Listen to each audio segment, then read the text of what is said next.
Bueno, buenas tardes. Está muy bien la asociación de ideas porque venimos de una ponencia que giraba con el eje en torno al archivo.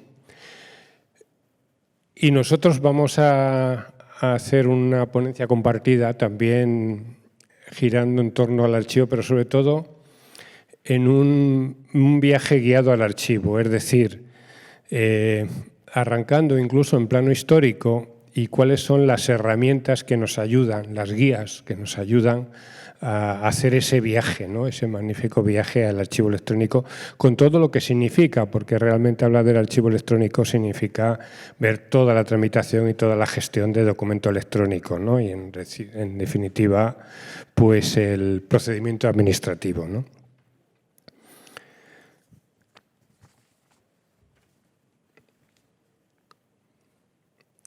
Para entrar un poco en el tema, queremos arrancar pues esta visita guiada, este viaje guiado en el ENI, ¿no? Yo me incorporé al proceso un poco más tarde, cuando ya llevaba algo recorrido, y tengo la imagen de Miguel Ángel Amutio muy ligada precisamente al ENI. A mí, yo de segundo apellido o de primero le pondría ENI prácticamente, ¿no? Y es un poco el padre, el guía de cómo ha sido todo el proceso. Y lo que sí he compartido con él después, que hemos compartido grupos de trabajo, muchas conversaciones sobre este tema, y un poco esa historia que no viví de los primeros años de lo que era el ENI, de ese arrancar casi desde cero, ¿no? Y tal como me lo cuenta, aunque cuando ya se han pasado las cosas se ven de otra manera, porque ya han pasado, las hemos vivido, pero creo que no fue fácil, ¿no, Miguel Ángel? No, buenas tardes. Muchas gracias, Gerardo, por la oportunidad de estar aquí contigo. Bueno, si me permites, me voy a poner en modo Eurocopa. Vamos a empezar a que circule el balón. Recientemente hemos recibido una delegación de Alemania, del Parlamento Europeo, y nos preguntaron, sin ningún pudor, que qué es lo que habíamos hecho para triunfar en la administración digital y cómo es que era posible que estuviéramos por delante de Alemania. Y bueno, pues se lo explicamos. Pero la clave es la siguiente. ¿Por qué estamos por delante o por qué estamos donde estamos? Porque hemos hecho un esfuerzo colectivo, multidisciplinar y sostenido en el tiempo que pasa por desarrollar un marco exhaustivo de todos los aspectos que necesitamos para la administración digital, especialmente la interoperabilidad, pero también la seguridad, accesibilidad, reutilización, protección de datos, etcétera. Lo que es hemos trabajado la cooperación y la gobernanza entre distintos instrumentos y la comunidad, de lo cual pues, es representativo este foro. Hemos venido desarrollando también todos los elementos de la cadena de valor, lo que llamaría capacidades, servicios y soluciones o infraestructuras y servicios, y en tiempos recientes pues hemos tenido además también la oportunidad de hacer uso de los fondos del plan de recuperación que han supuesto un gran impulso. Con todo ello, hemos hecho también de la interoperabilidad un principio de actuación de la Administración que se proyecta a las personas, a los procesos, a la tecnología y a los datos. ¿Cómo entender hoy en día todos los elementos que tenemos de identificación o identidad, firma, registros, notificaciones, tramitación, intermediación, documento, expediente, archivo, sin la interoperabilidad? La verdad es que el concepto de instrumento global que gobierna la interoperabilidad, Esquema Nacional de Interoperabilidad, apareció en la Ley 11/2007 y derivado de un concepto que se había acuñado en la Unión Europea. En el Consejo de Sevilla de la Presidencia Española de 2002 se adoptó el Europe 2005 y se encargó a la Comisión que hiciera un marco europeo de interoperabilidad. Tuvimos la oportunidad de trabajar en ambas cuestiones a la vez. Ya había unos antecedentes, pero en 2003 ya pudimos contribuir a lo que sería el documento de trabajo del marco europeo que se publicó en 2004. En 2006 hicimos un ejercicio en octubre-noviembre, una prueba de concepto y funcionó, y luego fuimos trabajando simultáneamente el marco europeo y el esquema nacional hasta que se publicó el nuestro en enero de 2010 y en europeo pues a finales de 2010. Hemos estado alineados con lo que se ha hecho en Europa, pero con unos matices diferenciales que además, cuando los presentamos en junio de 2008 en Bruselas, fueron un shock. En primer lugar, apostamos por la seguridad jurídica. Y el entonces Ministerio de Economía y Hacienda tuvo mucho peso porque estábamos barajando posibilidades, instrumentos, aproximaciones para publicación en el boletín oficial y dijeron: disposición legal, negro sobre blanco, se publica en el boletín oficial y se cumple. Esto cuando lo explicamos en Bruselas nos miraban sorprendidos porque entonces proliferaban los documentos, vamos a decir con mucho cariño, de consultor, muy largos, con gráficos, etcétera, muy que gustan, pero totalmente desvinculados de la legislación administrativa y sin ningún soporte legal.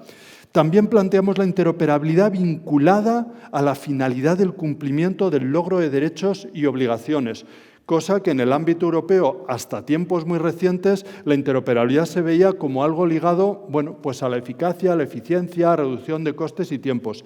Ahora, en la Ley de Europa Interoperable es cuando ya se ha reconocido la vinculación de la interoperabilidad con los derechos. También vinculamos la interoperabilidad con la seguridad. De hecho, hay una serie de llamadas en el ENI al NS y en la parte del capítulo 10 que contemplaré de recuperación y conservación del documento, se llama al Esquema Nacional de Seguridad y en el Esquema Nacional de Seguridad se reconoce entre los principios el de la conservación para conservación del patrimonio digital y hay requisitos orientados también a la protección de la información almacenada y en tránsito y medidas también orientadas a la protección de la información, más el rol de los catálogos, las infraestructuras y algo que incluimos en el ENI y que no estaba en los marcos que veíamos en aquella época y que analizamos exhaustivamente y que en aquella época iban muy orientados a catálogos de estándares. Incluimos un capítulo 10 de recuperación y conservación del documento electrónico, que se construyó a partir del análisis de la documentación comunitaria o la reglamentación comunitaria de documentos y acceso a documentos y archivos, CECA, Euratom, etcétera, y que pudimos perfeccionar con la colaboración del Ministerio de Cultura y de la comunidad de archivos y de archiveros con la que tuvimos un flechazo en las jornadas del archivo de Castilla-La Mancha en Toledo el 9 de junio de 2009. Ese capítulo 10 no era obvio y tuvimos que defenderlo porque había mucha gente que preguntaba que por qué teníamos que tratar el documento y el expediente electrónico en el esquema de interoperabilidad. Hubo que argumentarlo, al final se comprendió. Lo tratamos de llevar también al ámbito europeo y lo que conseguimos fue, como resultado de la lucha, el principio de actuación, hoy en día creo recordar que es el 11º, del esquema del marco europeo de interoperabilidad, que es la conservación de la información. Con lo cual, eso fue un elemento fundamental. Pero como decía, es un esfuerzo colectivo y el ENI no es solo lo que hicimos en ese momento que lo llevamos a un Real Decreto en vez de dejarlo en un documento más o menos bonito, embebido e integrado con toda la legislación, sino es el trabajo que, como hemos visto ahora en la presentación del Gobierno de Canarias, hacemos todos, porque todos hemos sido toda la comunidad construyendo el ENI y todo lo que significa cada día. Y, bueno, particularmente el entonces Ministerio de Hacienda y Administraciones Públicas tomó las riendas y aquello que habíamos planteado inició unos trabajos luego públicamente reconocidos y premiados que llevaron a llevar a la práctica, porque todo eso que planteábamos de que tenía que haber una política de gestión documental, el entonces Ministerio de Hacienda y Administraciones Públicas pues ya retomó ese testigo y emprendió una labor que ahora nos vas a comentar, Gerardo, que sirvió de referente para el resto de ministerios y además fue pionero en la Administración General del Estado, ¿verdad? Sí, efectivamente, esa es La política de gestión de documentos electrónicos fue la primera de la AGE, no en el resto de administraciones, porque había ya universidades, administraciones locales y algunas comunidades autónomas, alguna que ya lo tenía, pero en la AGE sí. Además, muy curioso es ver un poco todo aquel trabajo que habíais estado haciendo, ver cómo aterrizaba digamos, a niveles de organizaciones, en nuestro caso ministeriales, ¿no? En el entorno de administración general. Yo estaba más de una forma indirecta, pero llegué un poco al ENI gracias a esa manía que tenemos en España de poner calendarios legislativos imposibles. Entonces, había uno de los preceptos del ENI es que en enero de 2014, solo hace 10 años, teníamos que estar todos plenamente adecuados al ENI, ¿no? Esto nos suena también con la Ley 39, que también hemos marcado unas fechas un poco imposibles, ¿no? O sin poco. Quizá yo siempre pienso que porque no entendemos que esto es un proceso, que no vale decir a partir de mañana usas ese coche, sino que esto es un proceso y donde ya más no todas las organizaciones van al mismo nivel ni tienen los mismos medios, pero el proceso avanza, ¿no? Que es lo importante. Bueno, pues a mí me encargaron el seguimiento de esa adecuación al ENI, que todos los ministerios tenemos que hacer unas encuestas. Se hicieron creo que 6, que estaban encabezados por lo que era la CPCSAI, parece, ¿no? Las siglas. Y entonces a mí me encargaron la del ministerio. Además nos volcamos mucho porque había ministerios que hacían una sola, nosotros hacíamos 18 o 20, o sea, distintas partes de organizaciones del ministerio, o sea, que era, digamos, como con muchos puntos de encuesta de ver, ¿no? Y, bueno, pues digamos, si antes había estado de una manera indirecta, esto fue como la inmersión plena en el ENI por nuestra parte, ¿no? Y además, de aquí surgieron, yo me acuerdo que las encuestas terminaron en octubre de 2014 diciendo, bueno, ya vemos que lo que resulta es que en el documento no se avanza, estamos estancados, vamos a ver las razones en vez de seguir haciendo encuestas que son muy tozudas y nos dan unos resultados muy parecidos. El máximo era 5 y el avance del documento nunca llegó al 2, ¿no? En ninguna de las encuestas, ¿no? Entonces, en ese, digamos, una de las conclusiones que salía era la necesidad, primero, de trabajar en plan multidisciplinar, es decir, básicamente, sobre todo, técnicos y funcionales. Funcionales, en este caso, es especialmente archiveros, ¿no? O los especialistas en gestión documental, y luego los técnicos, los informáticos, ¿no?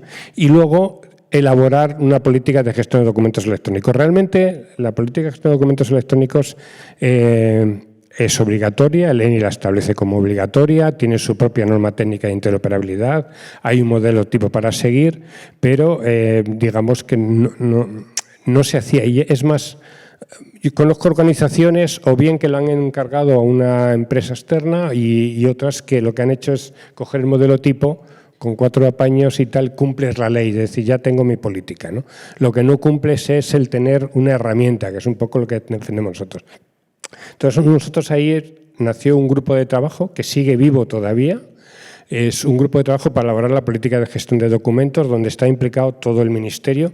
Nuestro ministerio es grande ahora, que está en la manera más simple, que nuestro ministerio a veces se une con administraciones públicas, con función pública, con economía. Ahora mismo está en su más mínima expresión, solo es Hacienda. Pero tiene la IGAE, tiene la agencia tributaria, creo que incluso en la mínima expresión, digamos, es un ministerio de ministerios, ¿no? Y además con organizaciones como la agencia tributaria y como Catastro, donde cuando debatíamos la digitalización cada uno tenía su reglamento y conseguimos consensuar uno común y válido para toda la organización. Y como eso todo, nuestro sistema de metadatos adecuado y tal. O sea, fueron unas reuniones muy intensas que implicó a toda la organización y nos permitió sacar lo que comentabas, la primera política de gestión de documentos electrónicos, ¿no? Que era la primera del AGE, luego hemos seguido con otras versiones, lo comentaremos después, ¿no? Pero permitió, además de hacer la política de gestión de documentos electrónicos, tener, digamos, unas líneas maestras para toda la organización, para todo el ministerio, permitió cohesionar un equipo de trabajo con curiosidades. No me voy a extender mucho, pero como que el ministerio ha ido variando, curiosamente, y el grupo de trabajo, la composición, se ha mantenido estructuralmente más o menos la misma. Quiero decir que, por ejemplo, función pública que ha ido y ha vuelto al ministerio, según volvía, en el grupo de trabajo no importaba porque las personas que representaban a las organizaciones de función pública, que ya no había pertenecido al Ministerio durante un tiempo, habían seguido en el grupo de trabajo, ¿no? La misma Secretaría General de Administración Digital, que también ha vuelto y ya después ya no ha vuelto, sin embargo, los representantes de la SGAD han seguido y siguen en el grupo de trabajo, ¿no? Es decir, es como muy, digamos, se ha generado, es un equipo de trabajo muy valioso para abordar todo lo que es la política. Estamos hablando ya de un grupo de trabajo que tiene de vida unos 12 años, ¿no? Momentos más intensos y menos intensos, pero que tiene ya, digamos, una larga historia y algunas realizaciones más que concretaremos después más adelante, ¿no?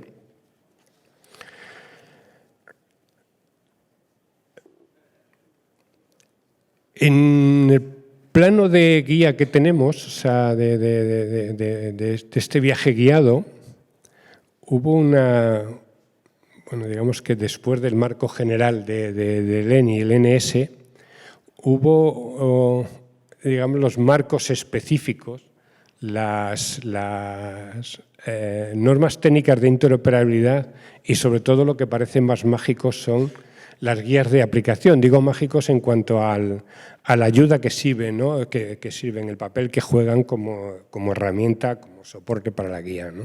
Es decir, ¿cómo ha sido el desarrollo de toda esa normativa técnica de interoperabilidad?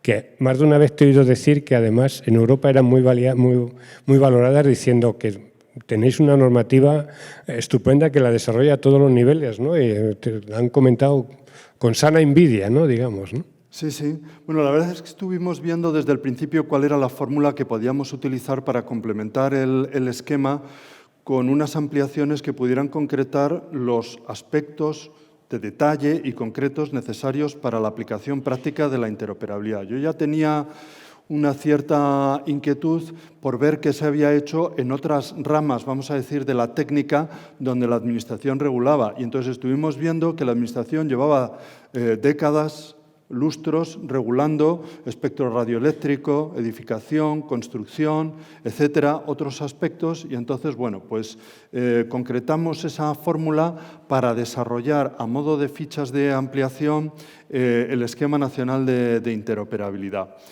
Bien, la forma en la que se hicieron fue curiosa, porque evidentemente priorizamos y empezamos por aquellas que tenían que ver con el documento, digitalización, documento, expediente y procedimientos de copiado, pero la aproximación que aplicamos fue la de ir redactando unos documentos donde se precisaban el alcance, los principios, los aspectos generales y de detalle, con párrafos numerados, con los verbos en negrilla, y cuando ya teníamos el consenso adquirido sobre esos documentos, lo que hicimos fue limpiar, quedarnos con las frases de acción y producir lo que era el texto escueto de la disposición sin la parte, vamos a decir, pedagógica o las digresiones de las alternativas o de las posibilidades. Lo curioso es que con las 4 primeras normas esto se hizo de un lunes a un jueves. O sea, tal era el acabado de los documentos que se hizo con esa velocidad. A continuación, la llamada que me llamaron arriba y me dijeron: Miguel Ángel, no pierdas los documentos. Y dije: no os preocupéis, los convertimos en unas guías de aplicación, porque yo ya aspiraba a que el ENI tuviera su colección de guías como la tenía el NS. Y de ahí nacieron las guías de aplicación, porque en las guías de aplicación podíamos desarrollar las alternativas, el porqué de las cosas, cuáles eran las posibles acciones, pero claro, los textos que iban a ir al Boletín Oficial del Estado pues tenían que ir con los mandatos concretos. Y eso con una serie de iteraciones, en algunos casos unas cuantas iteraciones, pues lo que dio lugar a las normas técnicas. y conseguimos un nivel de rodaje tal que la última que hicimos, que fue la de reutilización de la información del sector público, ya no la hicimos ni con reuniones presenciales ni virtuales. Estaba todo el mundo tan familiarizado que con varias vueltas virtuales de comentarios la pudimos precisar. Pero hay una cosa importante. Para las normas del documento partíamos sí con el folio en blanco. No teníamos referentes de la normalización ni de otros países. Yo podía estar moviéndome por por los foros europeos y tratando de captar, y no había nada. Así que concretamos los planteamientos, por ejemplo, el documento que tuviera los contenidos, los metadatos, la firma, bueno, el expediente con también sus metadatos, su firma, su índice, etcétera.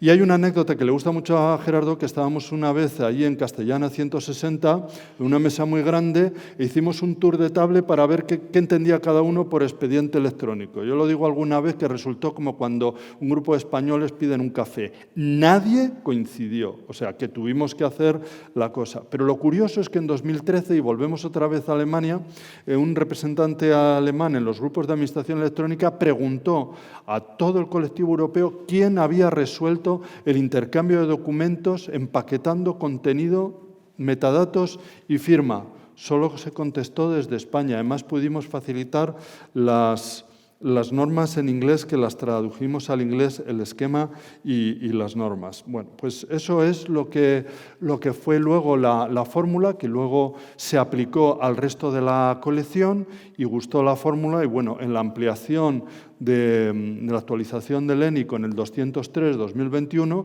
pues se incluyó una nueva colección de 11 normas técnicas. Pero esto en aquella época se hizo con ese fuerte esfuerzo colectivo, con una intensa participación y motivación, y además en unas condiciones de libertad creativa y de actuación notables. Bueno, y a partir de ahí, pues siguieron los trabajos, y ahí, Gerardo, vosotros tomasteis otra vez el relevo, y claro, al modo de la pirámide documental que seguimos en el ámbito de la seguridad, la política, las normas de lo que dicen, lo que se puede hacer, lo que está bien y no, y los procedimientos, cómo se hacen las cosas, recogisteis ahí el testigo para hacer la colección de guías y desarrollar toda la pirámide documental por debajo de las normas técnicas y vincularla a los procesos de gestión documental y a la actividad administrativa. Sí, fue aquello de copiar bien, ¿no? Dice, ves una buena idea, cópiala, pero cópiala bien, ¿no? Sácale jugo. Entonces, lo que hicimos fue traducir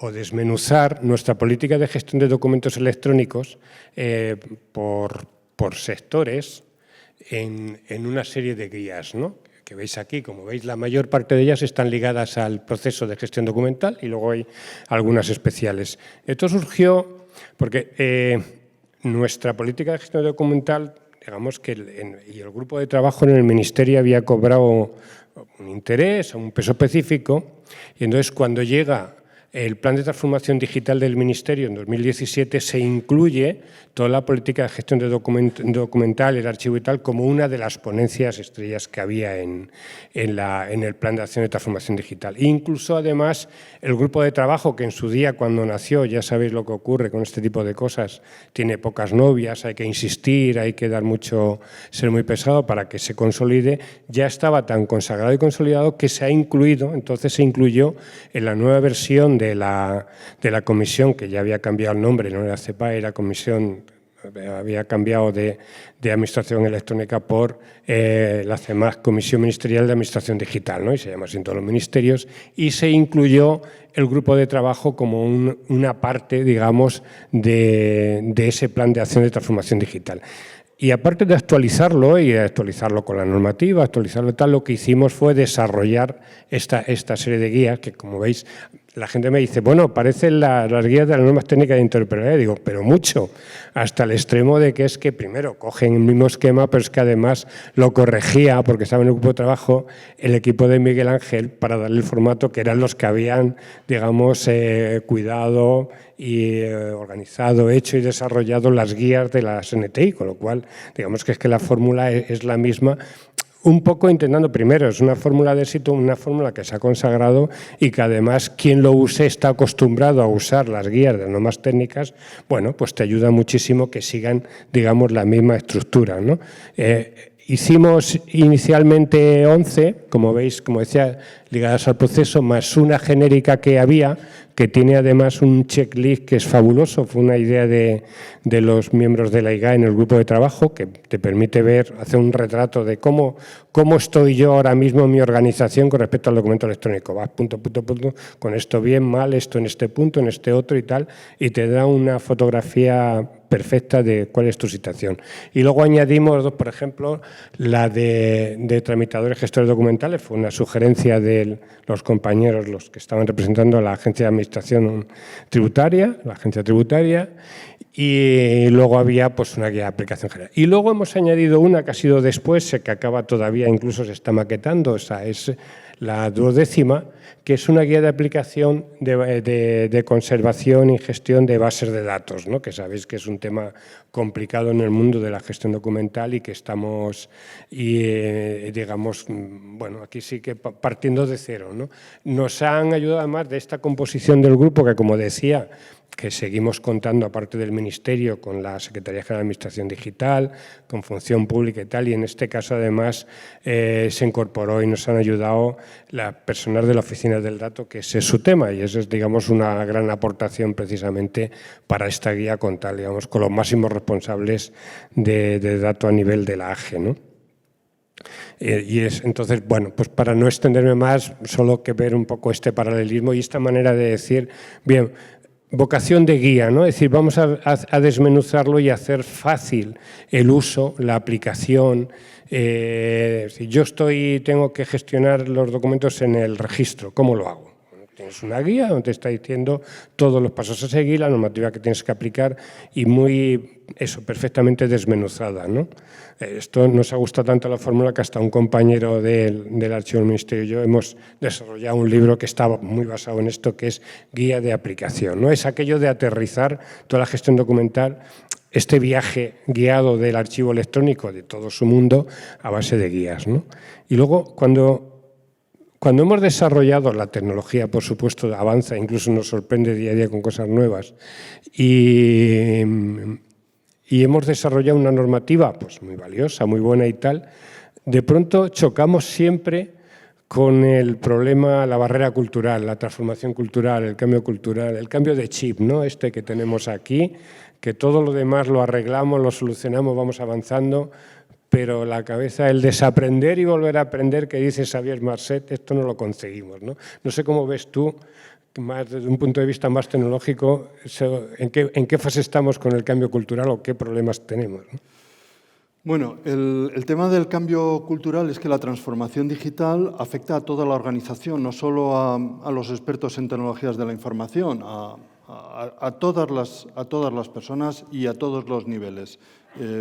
Estén o no directamente implicados, porque al final el medio electrónico es el quehacer y eso arrastra un cambio cultural completamente, y especialmente a todos los colectivos de personas que tradicionalmente estaban habituados a un día a día con una gestión en soporte físico, en soporte papel, pues la transformación a lo que es manejarse con el soporte electrónico y el soporte digital. Como decía, todas las personas de la organización, afecta a las competencias, afecta al reclutamiento, y lo que hemos tratado de hacer, y además colectivamente, es que desactivar, digamos, las resistencias al cambio. Yo recuerdo que la primera época de la Ley 11/2007 y los esquemas, había cantidad de preguntas en relación con la firma electrónica, el documento electrónico, etcétera, y nos dimos cuenta que todas las respuestas se construían citando la ley. Es decir,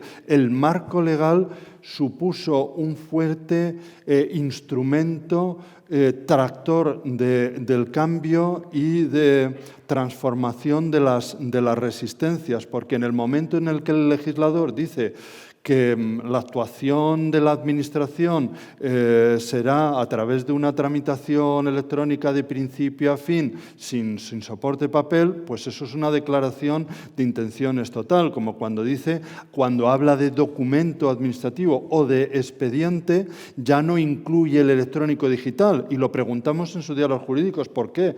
Pues porque va de suyo que el soporte va a ser digital y no hace falta decir que es un documento electrónico, es el documento administrativo y ya se asume que es digital. Con la parte de seguridad ha ocurrido lo mismo. Uno de los grandes objetivos del Esquema Nacional de Seguridad era sacar la seguridad del ámbito de los expertos y llevarla a toda la organización, implicar a todos los niveles, incluyendo no solo los directamente implicados, sino los responsables, para que, como dice por ahí, para que la falta de organización y de coordinación o de instrucciones o la presencia de instrucciones inadecuadas pues fueran fuentes de riesgos para la seguridad. Pero bueno, es un camino que tenemos que seguir andando. El otro día yo podía explicar, recuerdo que en el evento de Digitales me preguntaban por qué esfuerzo está haciendo la Administración para esa capacitación digital, y el INAP está haciendo, el Instituto Nacional de Administración Pública, está haciendo un esfuerzo hercúleo. En el año pasado, 2023, creo que movilizó 22.000 plazas de formación y luego trabajando la parte conceptual a partir del Plan Nacional de Competencias Digitales.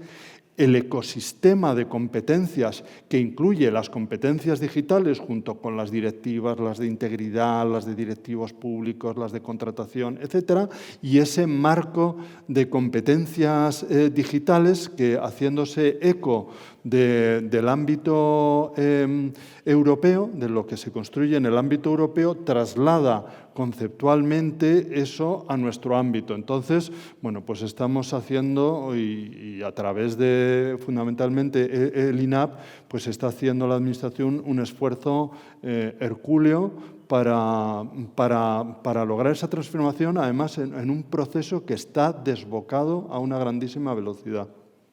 Bueno, para terminar, solo recalcar un poco, ser comprensivos estas dificultades culturales y mentales, porque pasamos en el terreno documental, desde lo analógico, que es tangible, que es el imperio de los sentidos, porque el papel es que hasta huele, cuando huele a nuevo, recién salido de imprenta, por ejemplo, y tal, a un mundo absolutamente abstracto, ¿no? Entonces es que, digamos que la revolución, el cambio es bestial, y corremos muchísimas veces la tentación, y caemos en ella, de mimetizar y llevar a lo electrónico lo mismo que hacíamos en lo analógico, y ese es el gran salto que tenemos que dar, ¿no? Pero bueno, estamos en ello, ¿no? Con todas estas ayudas de visita guiada y tal, si encontramos alguna que nos ayude también al cambio cultural, seguramente el proceso será más fácil y más rápido. Nada más, muchísimas gracias, espero que os haya gustado. No sé si hay espacio para preguntas, no las hay. Me dicen que no las hay, o sea que están todas respondidas ya. Y nada, muchísimas gracias, muy amable por vuestra atención. Gracias. Muchas gracias.